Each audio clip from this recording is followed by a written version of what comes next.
বান্দা বান্দি কিয়ামতের ময়দানে কপাল থাপড়াইবে আর বলবে ইয়াকুলু ইয়া লাইতানি কদ্দামতু লি হায়াতি।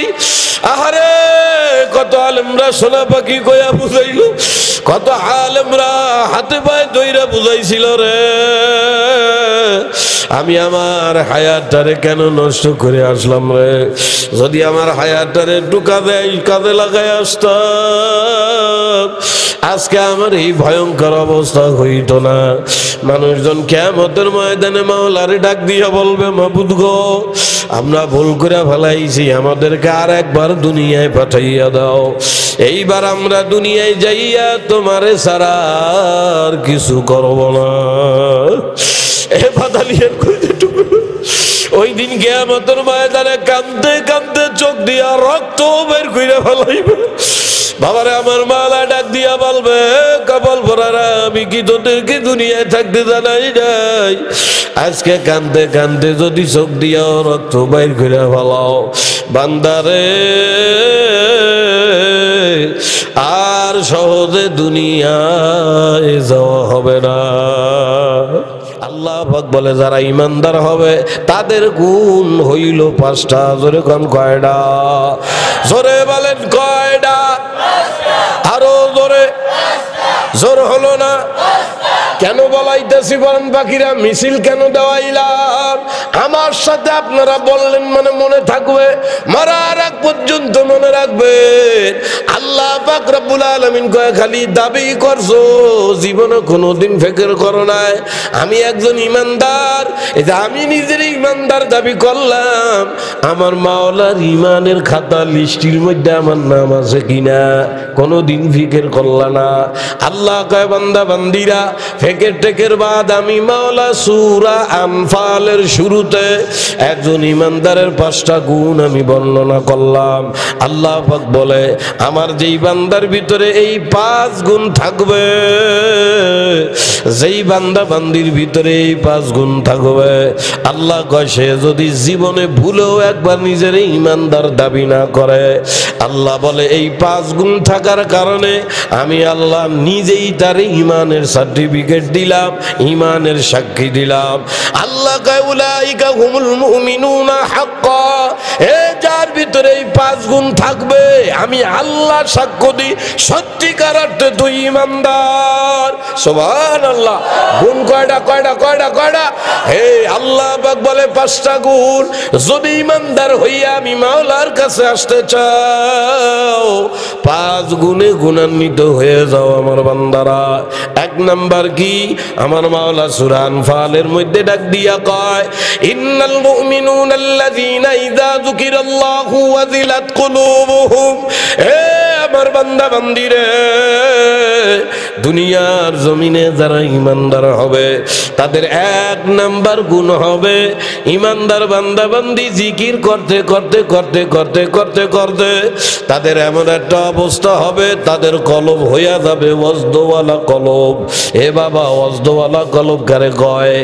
তাফসীরের মধ্যে আছে, ওয়াজদওয়ালা কলব মানে কোন একজন ইমানদার, কেউ যদি ইমানদার হয় তার পহেলা নাম্বার গুণ হবে, যখনই তার সামনে আমার মাওলার নাম বলা হয়, যখনই তার সামনে আমার মাওলার নামের জিকির করা হয়, সঙ্গে সঙ্গে আমার মাওলার নাম শুনিয়া ওয়াজিলাত কুলুবুহুম, তার অন্তর কলব কাইফা ওঠে। সুবহানাল্লাহ। আল্লাহর নাম শুনলো কোন ইমানদার, আল্লাহর নাম শুনলো অথবা তার সামনে কেউ আল্লাহ পাকের নামের জিকির করলো, ইন্নাল ইজা যুকিরাল্লাহ, আল্লাহর নামের জিকির করলো কেউ তার সামনে, আল্লাহ কা ওয়াজিলাত কুলুবুহুম, তার অন্তর কাইফা উঠবে। এবার আমার ভাতালিয়া সোনা পাখি বাবারা, পর্দা আলের মা বোনেরা, চোখটা বন্ধ করিয়া নিজের বুকের উপরে একটু হাত দিয়ে দেখেন তো বরণ পাখি ভাই, এমন কোন দিন গেছে নাকি আপনার জীবনে যেই দিন আমার মাওলার নাম শুনিয়া আপনার কলব থরথর কইরা কাঁপছে, এমন কোনো দিন গেছে কিনা? না রে, যায় নাই। জেল গেল না, তাহলে আমি তো নিজের ইমানদার মনে করি। আমার মাওলা ডাক দিয়া কয়, ইমানদার তো তারা যারা আমার নামের জিকির শুনবে, আমি মাওলার নাম শুনবে, তাদের অন্তর কাইফা উঠবে, কলব কাইফা উঠবে। কিন্তু কাঁপে নাই, কারণ কি? বাবারে কাঁপবে কিভাবে? আমরা তো আমাদের কলবকে মাইরা শেষ কইরা বলাইছি, কথা কয় না। কলব শেষ, ওইটারে মারার কাম সারা। মরা কলব আবার লড়বে কেমনে? কথা কয় না রে। মরা কলব আবার লড়ে কিভাবে? এ বাদালিয়ার কলিজার টুকরা ভাই, হাতে ধরি পায়ে ধরি রে বাবা, কলবের ব্যাপারে অধিকাংশ মানুষের কোনো খবর নাই বাবারে। বর্তমান দুনিয়ার মানুষ সব কিছু নিজের শরীর নিয়ে ব্যস্ত। বর্তমানে আমার মাওলা এত দামি একটা সম্পদ আপনার আমার শরীরের মধ্যে দিছে, এই কলবের ব্যাপারে মানুষের এখন কোনো খবর নাই, চিন্তাও নাই। বাদালিয়ার কলিজার টুকরা বাবারে, কিয়ামতের ময়দানে আমার মাওলার সামনে যখন যায়া দাঁড়াইবা, এবাদান আপনার আমার সঙ্গে আমার মাওলার যত মুআমালা হবে, এ কলবের উপরে নির্ভর করিয়া কিন্তু আল্লাহ মুআমালা হবে। আল্লাহ কিয়ামতের ময়দানে আমার মাওলা ধরবে, কিরে বান্দা আমার জন্য কি নিয়ে আসছো, কি কইরা আসছো আমার কাছে? কিয়ামতের ময়দানে বাদালিয়ার মানুষরা দাঁড়ায়া দাঁড়ায়া বলবে, মাওলা আপনি কি আমার চিনেন না? আল্লাহ বলবে, কেডা তুই? আমি চেনেন না, আপনি আমার কি কর? আমি বাদালিয়ার সেই ব্যক্তি, আমার বিল্ডিং এর চাইতে বড় বিল্ডিং বাদালিয়াতে কেউ ছিল না। কথা কয় না, বোঝে না। এ বাদালিয়ার মানুষ আল্লাহরে কিয়ামতের ময়দানে বলবে, আমার বিল্ডিং এর চাইতে উঁচা বিল্ডিং কারো ছিল না। বাদালিয়ার মানুষ আল্লাহকে কিয়ামতের ময়দানে বলবে, মাবুদ গো, আমার এত পরিমাণ টাকা ছিল, যেই ব্যাংকে আমি টাকা রাখি আমার চাইতে বেশি অঙ্কে টাকা ব্যাংকে আর কারো রাখা নাই। ও মাবুদ, আমি দুনিয়ায় আমার টাটকা নওজোয়ান 5টা সন্তান রাইখা আসছি, এত বড় মস্তান, ওদের নাম শুনলে মানুষের লুঙ্গি গরম হয়ে যায়। এত বড় বড় মস্তান আমি দুনিয়ার জমিনে রাইখা আসছি, আমি সেই বড় বড় মস্তানের বাপ আজকে তোমার সামনে দাঁড়ানো। এ কলিজার টুকরা বাদালিয়া বাবারা, আমার মাওলা কিয়ামতের ময়দানে দাঁড়ায়া দেয়, ইয়াউমা লা ইয়ানফাউ মালু ওয়ালা বানুন। এ বান্দা বান্দিরা, আল্লাহু আকবার, আজকে আমি মাওলার সামনে কিয়ামতের ময়দানে, ওরে কে কত টাকার মালিক, কে কত বিল্ডিং এর মালিক, কার ছেলেরা কত বড় মস্তান, কার মাইয়া আমেরিকা থাকে, কার মেয়ে জজ ব্যারিস্টার, কার ছেলে প্রবাসে থাইকা বড় টাকা কামায়। আজকে কিয়ামতের ময়দানে তোর টাকা, তোর বাড়ি, তোর গাড়ি, তোর ছেলে মেয়ে আমি মাওলার দরবারে কোনো কাজে আসবে না। কে কয়? কে কয়? আরে আমার শোনা বাকিরা কথা কয় না, কে কয়? আল্লাহ কয়, ইয়াউমা লা ইয়ানফাউ মালু ওয়ালা বানুন। বান্দা বান্দিরে, তোদের ছেলে মেয়ে, তোদের বাড়ি গাড়ি, টাকা পয়সা আজকে আমি মাওলার সামনে কোনো কবু আল্লাহ কাজ হবে না। আল্লাহ ডাক দিয়া কয়, ওই ভয়ঙ্কর কিয়ামতের ময়দানে যদি কোনো বান্দা বান্দি একটা জিনিস পরিষ্কার কইরা আমার সামনে দাঁড়াইতে পারো, কি জিনিস? আমার মাওলা কোরআনে ভাঙ্গা ভাঙ্গা কয় রে, এত দয়ার মাওলা রে, কিভাবে ভাঙ্গা ভাঙ্গা বুঝায়। এরপরেও যদি মানুষ না বুঝিয়া কপাল পোড়াইয়া যাও, এ বাদালিয়ার কলিজার টুকরা বাবারা, এ পারান পাখি আমার যুবকেরা, হে বাদা আমার মা বোনেরা, কিয়ামতের ময়দানে বড় বিপদে পড়িবা, কানবা, চিল্লা চিল্লি করবা, আফসোস করবা। কিন্তু এই কিয়ামতের ময়দানে এ বাবা, হাজার আফসোস করার কারণে আর কোনো কাজ হবে না। এ ভাই, বুঝিয়া শুনিয়ার পরে আমার মাওলার সামনে দাঁড়াই, বাবার মাওলায় আপনারা আমারে বড় আদর করে বানাইছে রে ভাই। হাসতে হাসতে হায়াত পার করো ভাই, বড় বিপদে পইরা যাবা যখন মাওলার সামনে দাঁড়াইবা। বাবারে তোমারে আমারে মাওলা বড় দামি হায়াত দান করেছে রে ভাই। দুনিয়ার ভিতরে একটা মানুষের নজরে, একটা মানুষের জীবনে সবচাইতে মূল্যবান জিনিসের নাম হইল হায়াত। আরে বর্তমান দুনিয়ার মানুষ সবচাইতে বেশি যেই জিনিস নষ্ট করে তার নাম হইল হায়াত। আরে হাসতে হাসতে কিভাবে সময় নষ্ট করিয়া ভালো। আরে আমার কলিজার টুকরা যুবকেরা, মোবাইলের মাধ্যমে নিজের মূল্যবান হায়াতটারে কিভাবে নষ্ট করিয়া ফেলায়। বাবার একবার ঠেলা মোবাইলের মধ্যে ঢুকলো তো ঘন্টার পর ঘন্টা কেমনে পার হয়ে যায় যুবকরা বোঝেও না। আরে বর্তমানে অনেক যুবক সময় কাটাবার জন্য ক্যারাম খেলতেও যায়, কথা কয় না। অন্য এলাকায় আছে কিনা জানি না, আমাকে এলাকায় আছে দেখছি। বিভিন্ন চার দোকানের পাশে ছোট্ট একটা রুম করি, এই যে হেনে আইয়া 2-3 ঘন্টা সময় নষ্ট করতে আছে। এনে সময় দাও তো কি এনে যদি দাঁড়ায় থাও কা, কয় হুজুর কি করবো সময় কাটাতে আইছে। নাউজুবিল্লাহ কয় না, মানে ওর কথার ভাব কি, ও যতক্ষণ আইসা এনে দাঁড়াইছে এই সময়টা আসর ওর লাগতো না, আল্লাহ ভাও ভাও দিছে। আরে কথা কয় না এ কলিজার টুকরা ভাদালিয়ার বাবারে, কিয়ামতের ময়দানে আমার মাওলার সামনে হায়াতের প্রতিটা সেকেন্ডের হিসাব দেওয়া লাগবে। এবার আমার মাওলার দেওয়া হায়াত বুঝিয়া শুনিয়া খরচ করিয়া মাওলার সামনে দাঁড়াইও।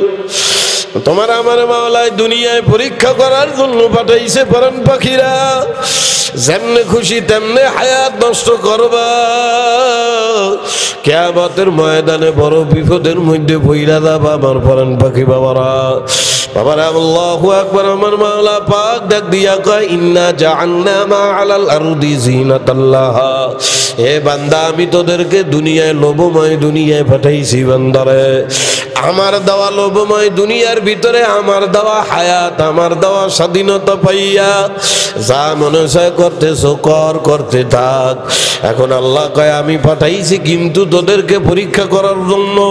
আমি মাওলা দেখতে চাই আমার দেওয়া হায়াতে, আমার দেওয়া হায়াত পাইয়া, আমার দেওয়া স্বাধীনতা পাইয়া কে আমারে ভুলিয়া যায়, কে আমারে মনে রাখে। এইটা পরীক্ষা করার জন্য কিন্তু আমি মাওলা তোদেরকে দামি হায়াত দিয়ে দুনিয়ায় পাঠাইছি। তবে বান্দা আমার দেওয়া স্বাধীনতা পাইয়া যা মনে চায় করতেছো করতে থাকো। মনে রাখিও বান্দা বান্দিরা, ওয়াকুল্লা ইনসানিন আলজামনাহু তাহিরাহু ফি উনুকি। আল্লাহ পাক সূরা বনী ইসরাঈলের মধ্যে ডাক দিয়া কয় বান্দা বান্দিরা, আমার দেওয়া স্বাধীনতা পাইয়া দুনিয়ায় যা মনে চায় করতেছো করতেই থাক। আমি স্বাধীনতা দিছি, যা মনে চায় করতে আসো বান্দা। তবে মনে রাখিও গোপনে কে কি করো মনে করছো কেউ দেখে না। আল্লাহ কয় আমি তোদের প্রত্যেকের গর্দানে একটা ক্যামেরা লাগাই দিছি বান্দারা। কেমন ক্যামেরা? মাওলা কয় কিরামান কাতিবিনা ইয়ালামুনা মা তাফআলুন। এমন একটা ক্যামেরা লাগাইছি বান্দা বান্দিরে, আল্লাহ 10 হাত মাটির তলে যায় কি করবা ক্যামেরায় উঠিয়া লয়।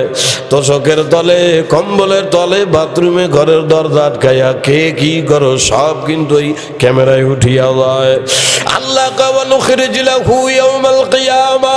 তোদের দুনিয়ার এই সব কর্মকাণ্ড আমি কিয়ামতের ময়দানে ওপেন করে ধরিয়া বসবো। এ কলিজার টুকরা বাবারা, কিয়ামতের ময়দানে আমার মাওলার সামনে যখন দয়া দাঁড়াবা ভাই, তোমার আমার সামনে মাওলা আমলনামা ধরাইয়া দিয়ে বলবে, আল্লাহ বলবে কোরআন কিতাবাত, দেখ বান্দা আমার হায়াত কিভাবে কিভাবে তুই খরচ করলি। এ বাদালিয়ার কলিজার টুকরা বাবারা, এ পর্দালের মা বোনেরা রে,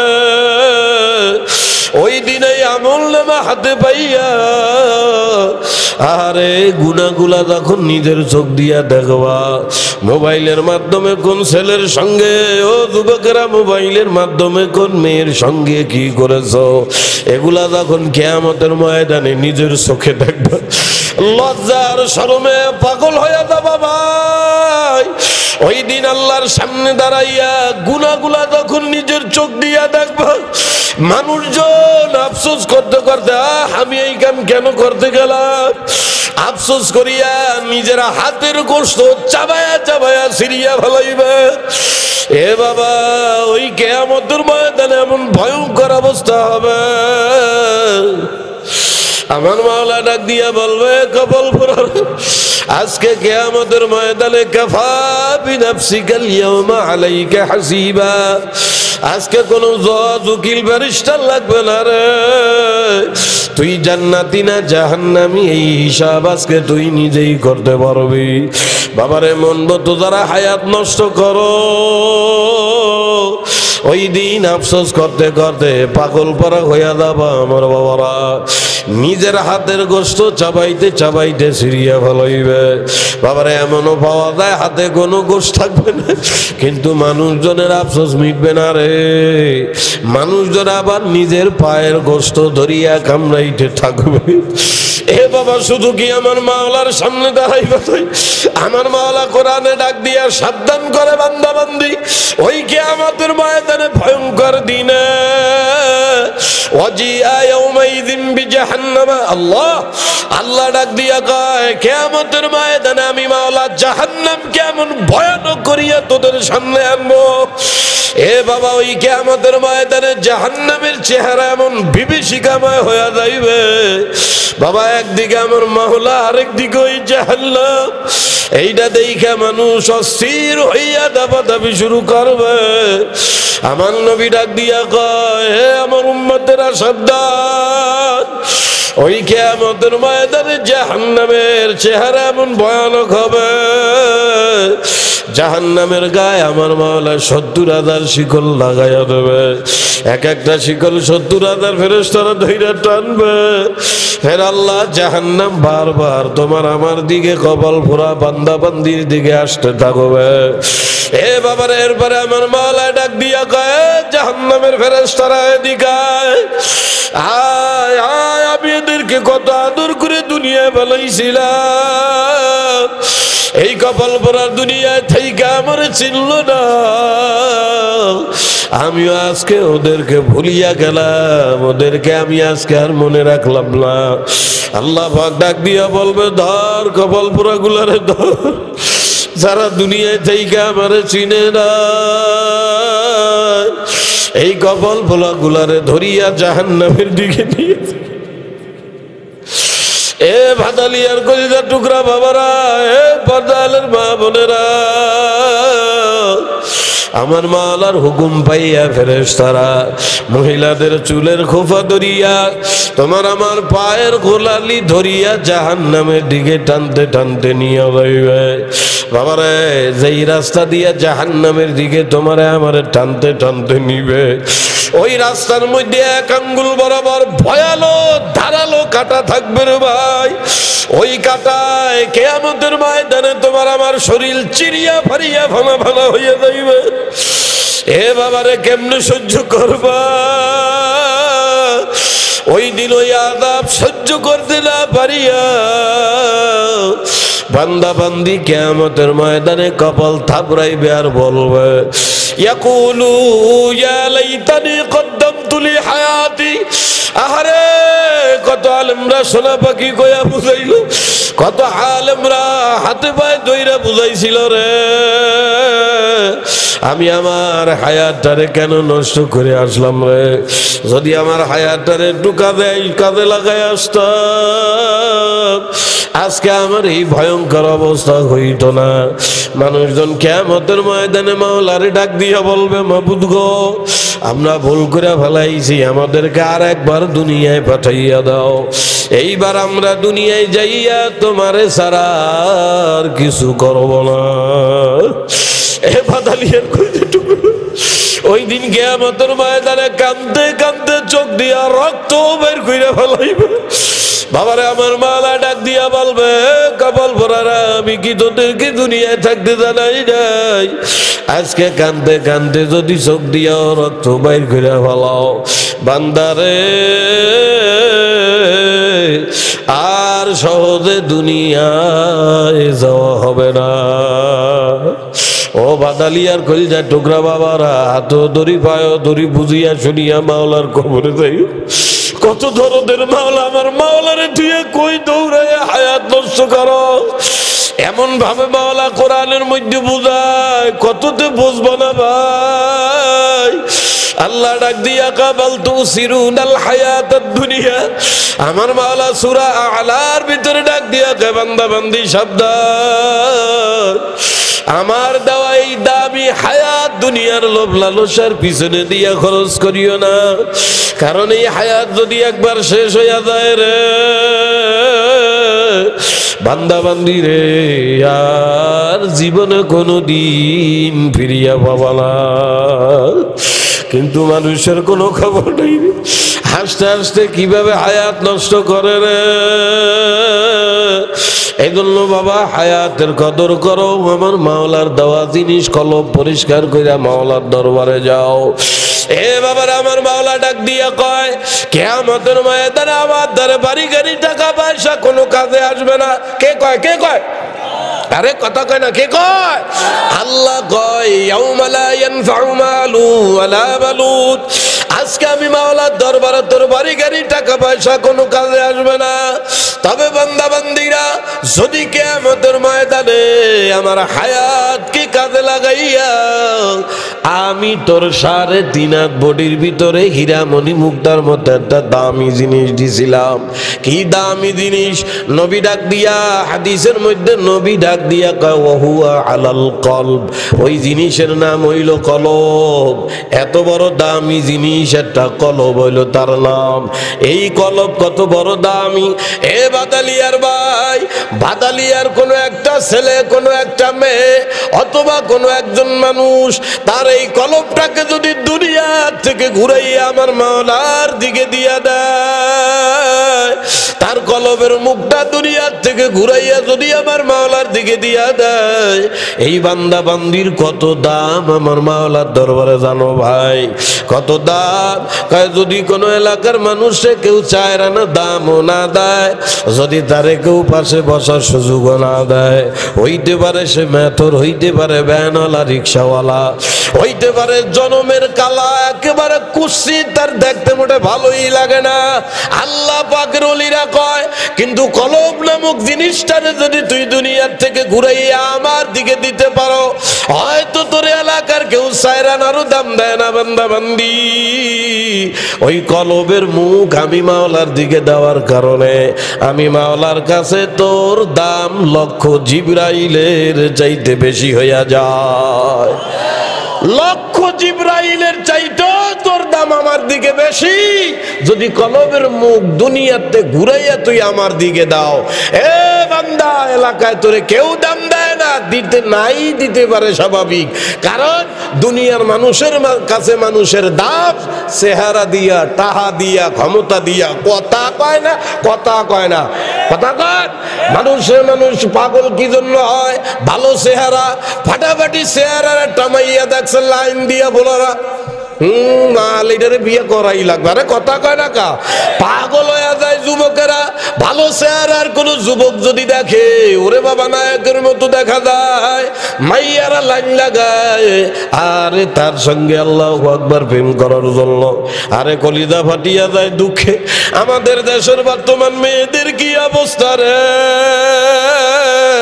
আমার মাওলা ওয়ালাকাদ কাররামনা বনি আদম, আমার মাওলা বানাইছে দাবি বদি আদম, মানুষ করে বানাইছে রে।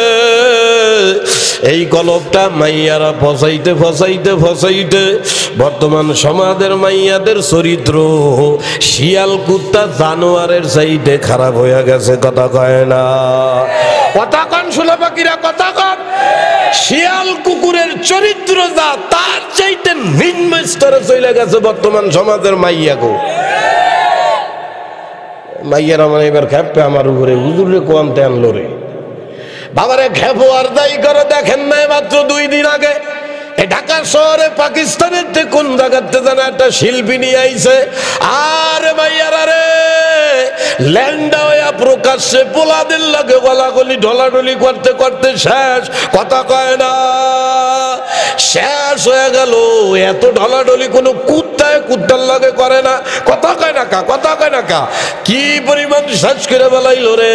অথচ দামি মাখলুক আমার মাওলায় আদর করিয়া নিজের হাতে বানাইছে।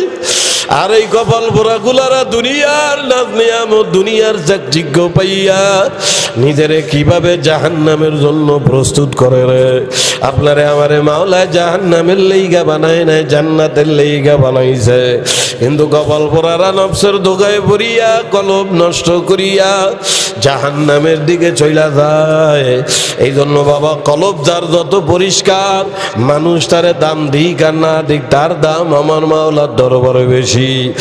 এ বাবার, ওই যে আমার নবী ডাক দিয়া কয়, দুনিয়ার মানুষের কাছে মানুষের দাম চেহারা দিয়া, অথবা কেউ কালা হলিও অনেক টাকার মালিক, তখন তার পিছনে পিছনে দৌড়ায়, সার সার কয়, কথা কয় না কে, হয় টাকা দেইখা অথবা ক্ষমতা দেইখা বিরাট এমপি মন্ত্রী চেয়ারম্যান, তার পিছনে পিছনে দৌড়ায়। কিন্তু এলাকার একজন কালো কুৎসিত মানুষ, টাকাও নাই পয়সাও নাই, গরিব, তারে কেউ সালাম দিয়েও জিগায় না। আল্লাহ কয়, মানুষকে মানুষ দুনিয়ার সম্পত্তি টাকা পয়সা চেহারা দিয়ে কদর দেয়। আল্লাহর নবী ডাক দিয়া কয়, আমার উম্মতেরা, ইন্নাল্লাহ লা ইয়ানজিরু ইলা সুওয়ারিকুম, আমার মাওলা তোমাদের চেহারা দেখে না, কে কালা কে ধলা আমার মাওলা দেখে না রে, কে খাটুল কে বাটুল কে লম্বা এটা আমার মাওলা দেখে না। নবী ডাক দিয়া কয়, ওয়া আমওয়ালিকুম, কে ধনী আর কে দরিদ্র কে ভিক্ষুক এটা আমার মাওলা দেখে না। আল্লাহ নবী ডাক দিয়া কয়, ওয়ালাকিন ইয়ানজুর ইলা কুলুবিকুম, আমার মাওলা পাক তোমার আমার কলবের দিকে তাকায়া থাকে। কে কার কলবটারে কোন পর্দায় নিয়ে গেলা, কলবের দিকে মাওলা তাকায়। কাজেই বাবা, কলব পরিষ্কার কইরা যদি মাওলার সামনে না দাঁড়ায়, আল্লাহ পাক কয় কিয়ামতের ময়দানে যে কলব দিছি কলবটারে পরিষ্কার কইরা দাঁড়াবা। আল্লাহ ডাক দিয়া কয়, ইল্লা মান আতাল্লাহ বিকলবিন সালিম, আমার কাছে কলব পরিষ্কার কইরা দাঁড়ানো লাগবে। কলবের ব্যাপারে মানুষের খবর নাই রে, কলব রে ফসাইতে ফসাইতে ক্যান্সার বানায় বেলাইছে, কথা কয় না, কথা কয় না। বাবারে, কথাগুলো আপনাদের ভালো নাও লাগতে পারে, আপনারা হয়তো অন্য কিছু ভাবছেন যে খুলনাতে আইছে পাগলে, না জানি ফাটাফাটি কি কইব, গান টান কইব না। বাবা, ওই আর মধ্যে আমি নাই। বাবারে, হাতে দড়ি পায়ে দড়ি বুঝিয়া শুনিয়া মাওলার কবরে দেয়। কোন একজন মানুষের কলব যদি পয়সা যায়, নবী ডাক দিয়া কয়, চেহারা সুন্দর হইল ওইটা সুর পুরাটা পয়সা যায়। কোন মানুষের সে কলব যদি পরিষ্কার থাকে, মানুষটা দেখতে যদি কালা হয়, তবে তো সে পবিত্র একজন ভালো মানুষ হইয়া যায়। এই কলব পচার কারণে সমাজের ভিতরে যত মারামারি বাঁধে, কথা কয় না, কিসের জন্য বাঁধে ভাই? রাগ আছেন নাকি? না দেরি করতেছি না, এই তো সাইরে দিতেছি। ও দাদু ভাই, খালি নিজের বুঝাইয়া দেন কলব কত বড় দামি, অথচ আমাকে কোনো খবরই নেই। একজন মানুষের কলব যদি একেবারে পয়সা নষ্ট হইয়া যায়, এই লোকের দুনিয়ায় যত জ্বালা হয়। এ বাবা, কেউ গরিব হওয়ার কারণে দুনিয়ায় সমস্যা হয় না, কেউ চেহারা কালো হওয়ার জন্য সমাজে সমস্যা হয় না, হয় নাকি? এই জন্য সাহাবী আসছে ঘরে, দুইজনে কুশল বিনিময় করার পরে কান্দের থেকে ব্যাগ বস্কা, বেডিং বস্কা যা ছিল, ব্যাগ সামানা যা ছিল, তার আইখা স্বামী ডাক দিয়া কয়, বিবি রে, অনেক দূরের থেকে হাইটা হাইটা আসছি, কলজাটা শুকায় গেছে, তুই যে আমার একটু পানি খাওয়াইটা। স্ত্রী, আরে আল্লাহ, কোন কি, বসুন বসুন, ঘাটে বসুন, আমি এখনই আপনারে পানি দিতেছি। এই বইলা স্ত্রী দৌড়াইয়া যায়া পানি আনতে যায়, দেয় ঘটির মধ্যে পানি নাই, পানি শেষ, কথা বোঝে না, পানি নাই। হায় হায় রে, পানি চাইছে, পানি নাই।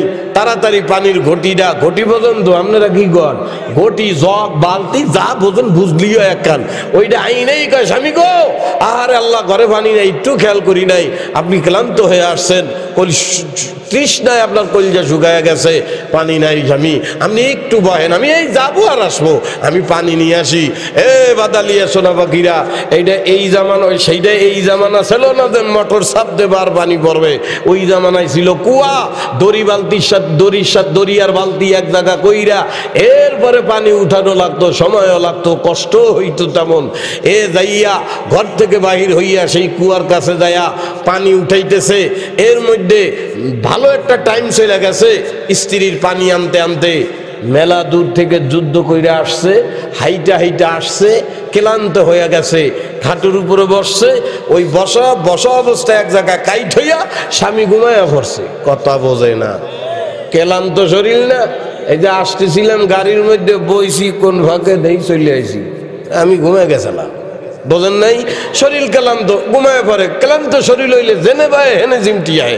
কথা কর, স্বামী ক্লান্ত তো বসছে, স্ত্রী গেছে পানি আনতে, উনি ওই জায়গায় ক্লান্ত শরীর জায়গায় কাইট হয়ে শুয়ে পড়ছে জায়গায়। স্ত্রী ঘরের মধ্যে পানি নিয়ে আসছে, আনার পরে গ্লাসের মধ্যে পানি ঢাইলা স্বামীরে যখন ডাক দিতে গেছে, দেখে আরে আমার সোনা পাখি, আমার পরাণ পাখি স্বামীরা ক্লান্ত শ্লান্ত, তৃষ্ণাক্ত আমার কাছে পানি চাইয়া। হাইটা আসার কারণে, শরীর ক্লান্তর কারণে পানি আসা পর্যন্ত অপেক্ষা করে নাই, চোখের মধ্যে ঘুম চলে আসছে। এখন স্বামীর গায়ে হাত দেওয়া ধরছে, স্বামীর উড়াইবে, স্বামী পানি খান। মনে করতে আছে হায়, এই যে এখন ঘুমটা দিল, ঘুমটা বড় মজার ঘুম রে, আমি আমার স্বামীর এই ঘুমটারে কেমনে নষ্ট কইরা দেই। তা চিন্তা করছে, তাহলে ঘুম থেকে উঠু, উঠার পরে যদি পানি চাই তাহলে দেবো আনে। থইয়া স্ত্রী পাশে ঘুমাইতে গেছে। ওই সময় আবার চিন্তা করে, আল্লাহ রে, আমি যদি এখন আবার ঘুমায়া পড়ি, স্বামী তৃষ্ণার জ্বালায় যদি উইটা আবার আমার কাছে পানি চায়, আর যদি আমি ঘুমেতে উঠতে না পারি, আমার গাজী স্বামী বড় আল্লাহর রাস্তার থেকে কষ্ট করে আসছে, আমার স্বামী বড় কষ্ট পাইবে, বেয়াদবি হয়ে যাইবে, না তাইলে ঘুমানো যাবে না, ডাকাও যাইতেছে না, বেয়াদবির ভয়ে ঘুমাইতেও পারতাছি না, কি করা যায়? তো স্ত্রী ডাক দিয়া কয়, আমার যেই স্বামী আমার মাওলার রাস্তায় এত পরিশ্রম করে আসতে পারে, আমি আমার স্বামীর জন্য একটা রাত কেন পরিশ্রম করতে পারবো না? গ্লাস, পানির গ্লাস হাতে নিয়ে স্ত্রী স্বামীর সামনে দাঁড়াই রইছে, চাতক পাখির মতো স্বামীরে দেখতে আছে। হে বাবা, এভাবে করতে করতে প্রায় সবে সাদিক আযান দেওয়ার টাইম হয়ে গেছে।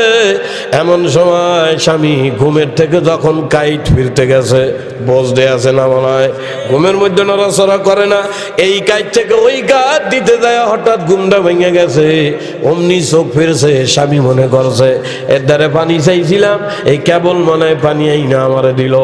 স্বামী গ্লাসটা হাতে নিয়ে পানি খাও, এমন সময় দরজার ফাঁকা দিয়া আকাশের দিক তাকায় দেখে, আরে আল্লাহ, আমি তো আইছিলাম প্রায় 10টা-11টার দিক, এখন দিক প্রায় রাত প্রায় শেষ। আপনারা ভাবতে পারেন আকাশের দিক তাকায় কেমনে কয়? ও বাবা, আগের আমলে এই ঘড়ি ছিল না রে সোনা পাখিরা, আগের আমলের ঘড়ি ছিল চন্দ্র আর সূর্য, কথা কয় না। আপনারা জানেন কিনা জানি নাই, মুরব্বীরা জানে, এখনো মাদারীপুরে এক লোক বাইসে আছে, উনারা আমি দেখছি, অনেক পরীক্ষাও করছি, উনি এই ডিজিটাল জামানায় ঘড়ি চেনে না, বয়স তো মানে প্রায় 90-এর উপরে হবে ওনার।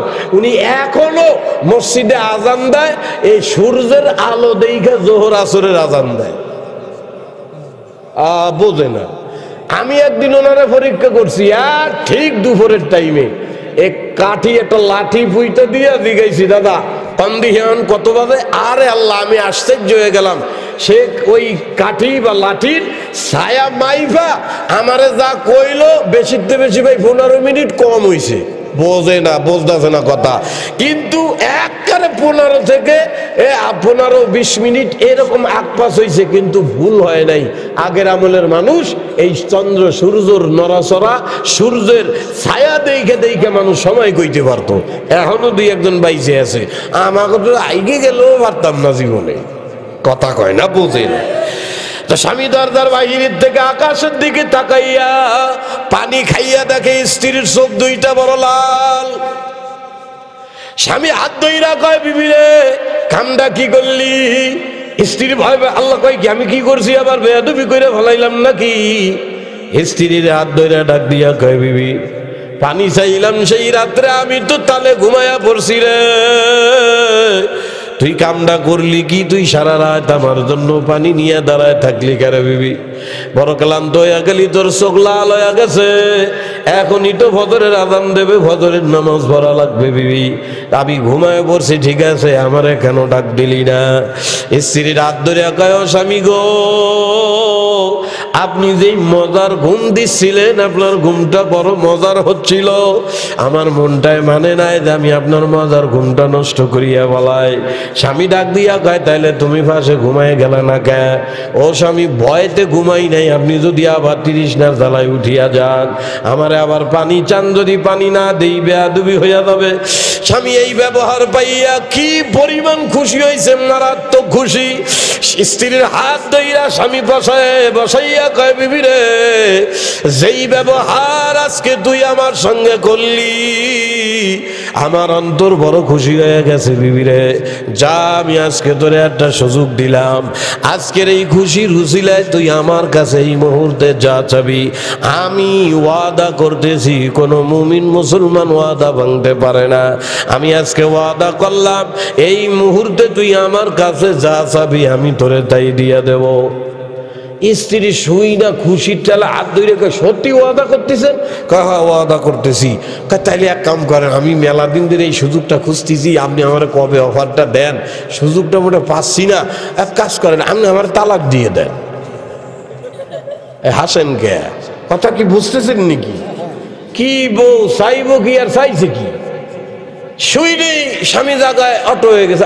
এই মহিলা কয় কি, আমি তো ভাবছি তুই আমাদের স্বর্ণের নেকলেস চাবি, টাকা চাবি, পয়সা চাবি, আলাদা একটা বাড়ি করে দেওয়ার কথা কবি, এগুলা কবি, যত দামি জিনিস চাষ করে আমি দেবো, তুই চাইলি কি?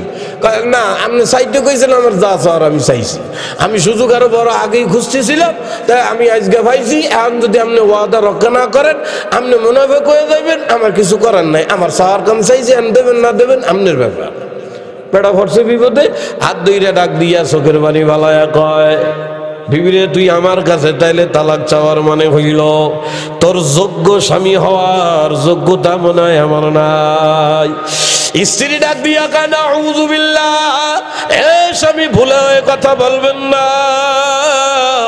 আমার যোগ্য, যে আমার জন্য যেমন যোগ্য স্বামী দরকার, আপনি তেমন স্বামী। তাইলে আমি তোরে নিশ্চয়ই এমন কোনো কথা বলেছি যেইটার দ্বারা তোর অন্তরে আঘাত লাগছে, আমি তোরে এমন কোনো কটু কথা হয়তো বলেছি।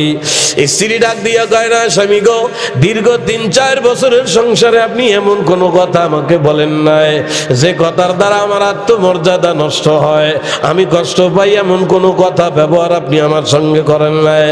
স্বামী এবার রাগ হয়ে যায়, তাহলে কিছুই করি নাই, তুই তালাক চাইলি কেন?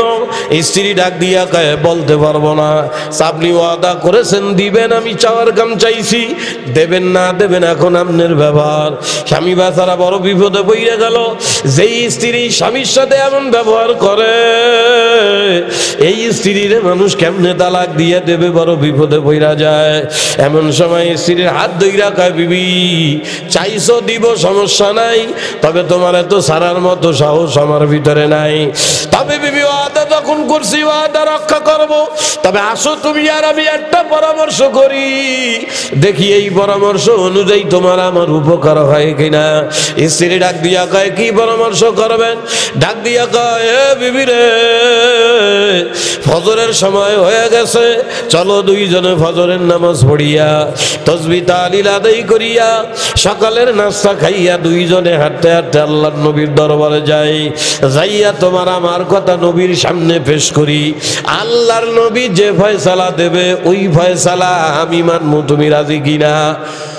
বউ খুশিতে, আরে আল্লাহ, তো আমি কদর সালাম, আর আমি তো একমত, কি কর নবী যা কবে হেঁটে তো আমিও একমত, ভালো বুদ্ধি দিয়েছে।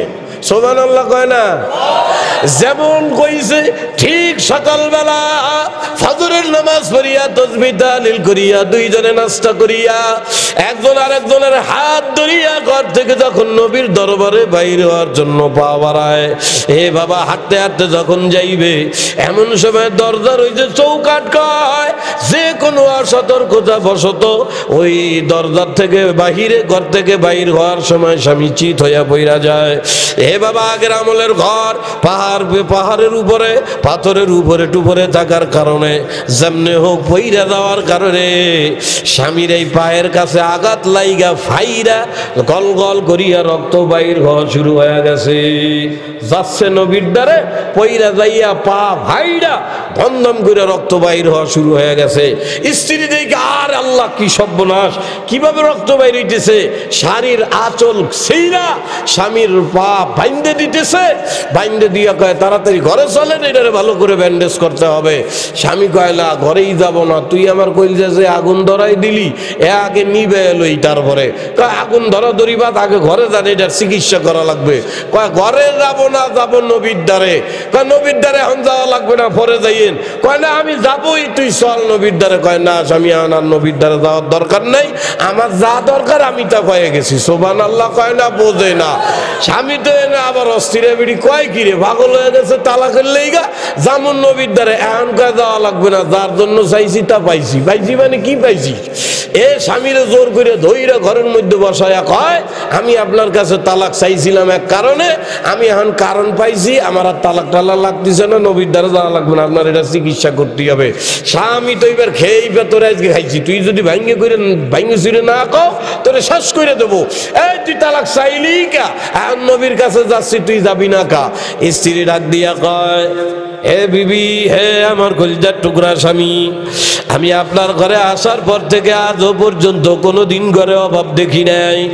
আমি আপনার সংসারে আসার পর থেকে আমার ঘরের মধ্যে কোনো অশান্তিও আমি দেখি নাই। আপনি আপনার ঘরে আমি আসার পরে আপনার সাথে আমার সাথে এমন কোনো দ্বন্দ্ব কোনোদিন তেমন হয় নাই যে দুইজনে অভিমান করিয়া 2-4-5 দিন কথা বলবো না। আমি আপনার সংসারে আসার পরে কোনো বালা মুসিবতের মুখ আমি দেখি নাই। ও স্বামী, এইটাই হইল আমার জন্য সমস্যা। কারণ আমি একদিন আল্লাহর নবীর দরবারে গেছিলাম তালিম শোনার জন্য। আল্লাহর রসুলের জবানে একটা হাদিস আমি শুনেছি। আল্লাহর নবী বলেছে, এ আমার উম্মতেরা রে, আমার মাওলায় দুনিয়ার জমিনে কোনো বান্দাকে যদি বেশি ভালোবাসে, আমার মাওলায় দুনিয়ার জমিনে কোনো বান্দা বান্দিকে যদি বেশি মহব্বত করে, ওই মহব্বতের পরীক্ষা নেয় মাঝে মাঝে পরীক্ষা। কয় কেমন পরীক্ষা নেয়? নবী আলাইহিস সালাতু ওয়াস সালাম হাদিসের মধ্যে কয় আল্লাহ পাকের প্রিয় বান্দাদের উপরে মাওলা মাঝে মাঝে পরীক্ষা দেয় বিভিন্ন বিপদ আপদ দিয়া। কি বিপদ আপদ, কেমন বিপদ আপদ? আল্লাহর নবী উদাহরণ দেয়, তসবির একটা গোটা যদি সুইটা যায় তো তারপর একটার পর একটা যেমনে পড়তে থাকে। আল্লাহ পাক কিছু প্রিয় বান্দা বান্দির উপরে মহব্বতের পরীক্ষা নেওয়ার জন্য এমন একটার পর একটা বিপদ দেয়। অর্থাৎ বিপদ আর অভাব আইলেই মাওলা পছন্দ করে না তা না, বরঞ্চ মাওলা ভালোবাসার পরীক্ষা নেয়। ও স্বামী, ওই দিন থেকে আমার মনের মধ্যে বারবার একটা প্রশ্ন, তাইলে আমার মাওলা যারা মহব্বত করে, মাওলা তারে বিপদ আপদ বালা মুসিবত দিয়ে পরীক্ষা করে, তার মানে আমার সংসারে কোনো বিপদ আপদ নাই, আমার সংসারে কোনো বালা মুসিবত নাই, তার মানে আমার স্বামীরে আমার মাওলা ভালোবাসে না। এ স্বামীরে, আমি এমন একজন পুরুষের ঘর করতেছি যারে আমার মাওলা ভালোবাসে না, কিন্তু আপনার কাছ থেকে তো তালাক চাইয়ে নেওয়া হারাম। মহিলারা তালাক চাইয়ে নিতে পারে না, এটা তো হারাম। সুযোগ পাইছি তাই তালাক চাইছি। যেই মানুষ আমার মাওলা বাসে না, ওই স্বামী, ওই মহিলা, ওই আল্লাহ, ওই পুরুষকে আমার স্বামী হিসাবে মানতেও ভালো লাগতেছে না। এই জন্য আমি তালাক চাইছিলাম। আমার ধারণা ছিল আমার মাওলায় আপনাকে মহব্বত করে না, এই জন্য বিপদ আপদ নাই। এখন এই স্বামী ডাক দিয়া কয় তাইলে এখন কি বুঝলাম? কয় এখন বুঝলাম আমি যারা আপনার থেকে দূরে না যাই আমার মাওলা চায়। কয় কেমনে বুঝলা? এই যে নবীর কাছে যাওয়ার সময় পইরা গেলেন, ফাইরা পাও গাইটা রক্ত বাইরে গেল, এটা একটা বিপদ। তার মানে আমার মাওলা আমার বুঝাইলো, বান্দিরে আমার সাহাবীরে থুইয়া যাও না, আমার সাহাবীরে আমি মাওলা ও ভালোবাসি। এ বাবারা, বর্তমান দুনিয়ার মহিলাদের ঘরের কি অবস্থা রে? আগের আমলের মহিলা স্বামী স্ত্রীর মধ্যে গ্যাঞ্জাম বাঁধতো অভাবের কারণে না, ইবাদত বন্দিগি নিয়ে গ্যাঞ্জাম বাঁধতো বাবা, আমরা অনেক শুনেছি। আগের আমলে অনেক মহিলারা স্বামীরে ছাইরা দিত, এলাকার মাতব্বরের দ্বারা যায় নালিশ করতো। এলাকার মাতব্বরেরা আমার মা বাবা এই লোকটারে দিনদার দেইখা আমাকে আমার সঙ্গে বিবাহ দেছে, কিন্তু আমি তার ঘরে আইসা রান্না বাড়া করি, তারে কষ্ট করিয়া খাওয়াই, কিন্তু বাদাইম্মা নামাজ পড়ে নাই, বেনামাজির ঘরের সংসার আমি করব না, বেনামাজি স্বামীর সংসার আমি করতে চাই না। কিন্তু বর্তমান দুনিয়ায় স্বামী স্ত্রীর ভিতরে জ্ঞানদাম, খালি টাকা নিয়া কথা কয় না, আমারে কসমেটিক কিনলে দেয় না, টাকা দেয় না, আমারে আলাদা বাড়ি দেয় না, আমার নামে ব্যাংক অ্যাকাউন্ট করে না, কথা কয় না। এ বাবারা, কলব যদি একবার পরিষ্কার হয়ে যায়, কোন মহিলা কোন পুরুষের যদি কলব একবার আমার মাওলার প্রেমে প্রেমে একত্রিত হইয়া যায়, ওই ঘরের মধ্যে এমন শান্তি আর রহমত থাকে। কলব যদি একবার টাকা পয়সা স্বর্ণ অলংকার দিয়ে ভরিয়া ভালায়, বাবারে দুনিয়ার জীবনটাও ছোটখাটো জাহান্নাম হইয়া যায়।